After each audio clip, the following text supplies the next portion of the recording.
So I'm guessing that your idea of a good time doesn't usually involve men with powdered wigs and muskets. Or maybe it does. You'll get no judgment from me. Either way, you might want to get that powdered wig handy, because today we're going to talk about the most interesting Revolutionary War sites in New York City. But notice that these aren't all the Revolutionary War sites in New York City.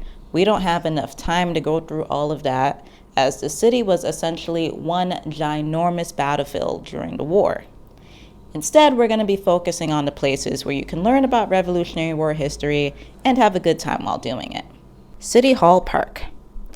Back in George Washington's day, this area was called the Commons because it was a common area for people to do things like gather to graze livestock and watch executions and hold protests. Basically, a lot of intense communal activities. So on July 9th, 1776, this was the spot where George Washington's troops and nearby civilians listened to the Declaration of Independence be read to them for the first time. So reflect on the magnitude of that moment as you sit on a bench at what is today City Hall Park. What's also fitting is that City Hall Park is still the setting for many protests in modern-day New York City. Bowling Green. Walk 15 minutes south from City Hall Park and you'll arrive at Bowling Green, where the drama from July 9th, 1776 continued. Where we last left off, George Washington's troops and several civilians had heard the Declaration of Independence for the first time. This caused people to get so fired up that they marched down Broadway and then toppled and decapitated an equestrian statue of King George III that was in Bowling Green. Merely 6 years earlier, the British government had sent that statue over to New York after the repeal of the Stamp Act. And now colonists intended to melt this lead statue down into bullets to shoot at the British troops. In their anti-monarchy fervor, the mob even hacked off the tiny little crowns that served as finials on Bowling Green's fence. And that original fence still encloses the park today, so feel free to run your fingers over the exact spots of the colonists' vandalism. And when you're done, rub your hands on the balls of the charging bull statue at the northern end of Bowling Green. Yeah, it's weird and touristy, but everyone does it. Fort Wadsworth. So now we're jumping over the harbor to Fort Wadsworth in Staten Island. Fort Wadsworth was only a minor military site during the American Revolution, but it's a good place to acknowledge Staten Island's role in the war, while also taking in an amazing view of New York Harbor. You've got to wonder if the British Navy was impressed with that view of Manhattan and Brooklyn as they waited on Staten Island and aboard their ships in the harbor during the nail-biting weeks between their arrival on July 2nd, 1776, and their first attack on August 26, 1776. As you explored the honeycomb-like fort, imagine how intimidating a fleet of 32,000 British troops must have been to the New Yorkers on the other side of the harbor. 32,000 troops in New York Harbor. Greenwood Cemetery. Yo, can you believe that the land that is now this bucolic, park-like cemetery was once part of a Revolutionary War battleground? Really, parts of the Battle of Brooklyn were fought here and several other places in the borough. And every year, Greenwood Cemetery commemorates that crucial August 1776 battle with a reenactment of the fighting, plus parades, cannon demonstrations, and other things that will make you feel like you've died and woken up in the 18th century. And while you're at Greenwood Cemetery, don't forget to climb to the top of the aptly named Battle Hill, which not only has information on the Battle of Brooklyn, but also has a spectacular view of the Statue of Liberty and Lower Manhattan. Morris Jamel Mansion.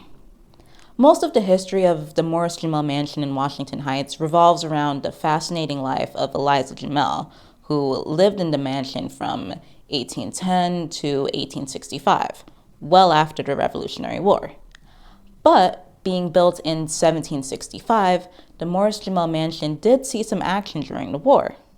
The house's claim to Revolutionary War fame is that George Washington stayed there for a few weeks during the Battle of Harlem Heights in 1776. But once the British and the Hessians took Manhattan Island, their troops used the house as a headquarters, and that resulted in one of the mansion's most famous ghost stories.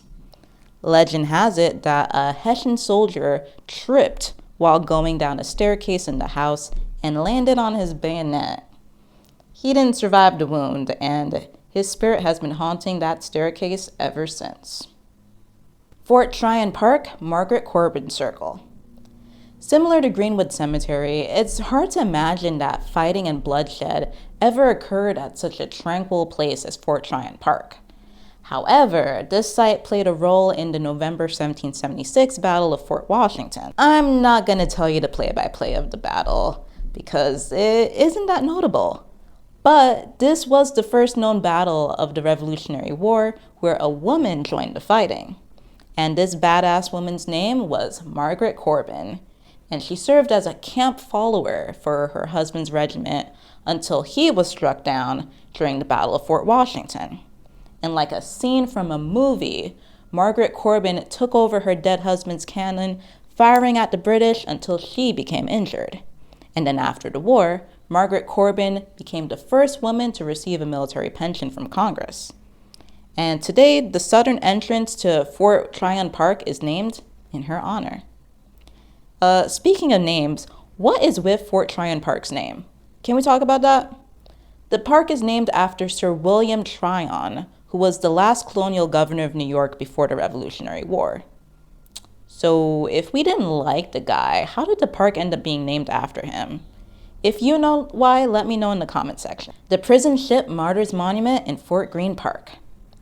Like most places in New York that start with the word fort, Fort Greene Park was the site of yet another Revolutionary War fort. But that's not what makes it special, at least not for this video. Fort Greene Park is special because of its Prison Ship Martyrs Monument. This is a granite column that extends 149 feet into the sky in honor of the prisoners who died on British ships in Wallabout Bay during the Revolutionary War. 11,500 American, French, and Spanish prisoners died from being kept in cramped, disgusting conditions, and then they faced further indignation when they were just dumped overboard or buried in shallow graves on the bay's shore.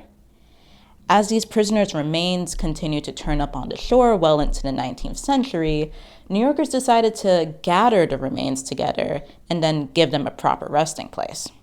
And today, you can admire that memorial, designed by Stanford White, and take in the view of Brooklyn from the park's highest point. The Evacuation Day flagpole. November 25th used to be a big deal for New Yorkers. That was the day that, after the peace treaties were finalized, that we told the British and their supporters to hit the road, and George Washington and the Patriot Army returned to the city in glory. But that day didn't go as smoothly as the Patriots planned. As a rude parting gift, the British left the Union Jack flag flying above Fort George in Lower Manhattan. New Yorkers had planned to switch the flag with the new American one as the British exited, but some mischievous British soldiers had greased the flagpole and cut its halyards. As George Washington and his army entered the city for the victory celebrations, New Yorkers scrambled to get the British flag down. After a few unsuccessful attempts to climb the pole, a young American soldier named John Van Arsdale used wooden cleats to climb high enough on the pole to rip the Union Jack down and put up the stars and stripes. The crowd below him went wild, and celebrations finally commenced. So, New Yorkers celebrated Evacuation Day for decades afterwards with fireworks, parades, banquets, patriotic plays, and contests where people would climb up greased poles like John Van Arsdale. But by the mid-1800s, as the people who witnessed the original Evacuation Day died off, Evacuation Day lost its favor to the National Day of Thanksgiving. Now, all we have left is a commemorative flagpole in Lower Manhattan with a laminated sign that's pretty hard to read. The flagpole is at the northern tip of Bowling Green, so if you haven't done it already, here's your second chance to rub the lucky balls of the charging bull. Francis Tavern. Have you ever wanted to dine like a founding father? Well, eating at Francis Tavern in Lower Manhattan may be the closest you'll get to doing that. This 18th century tavern was a hub of the community life in early New York, and after the Revolutionary War, it was where George Washington frequently got takeout. But Fraunces Tavern is most famous for being the site of Washington's farewell address to his officers on December 4th, 1783. And the tavern commemorates that moment and the Revolutionary War era through its museum on the upper floors. Check that out and then head back downstairs for Fraunces Tavern's all-American dishes, such as lobster mac and cheese and Chipotle bison burgers. I hope learning about these sites brought the history of the Revolutionary War in New York back to life for you. Let me know which site you'd want to visit first, or if there are any other sites that you'd add to this list. And before you go, if you like this video, then like this video, and subscribe to this channel for more New York City history, culture, and things to do. Thanks for watching.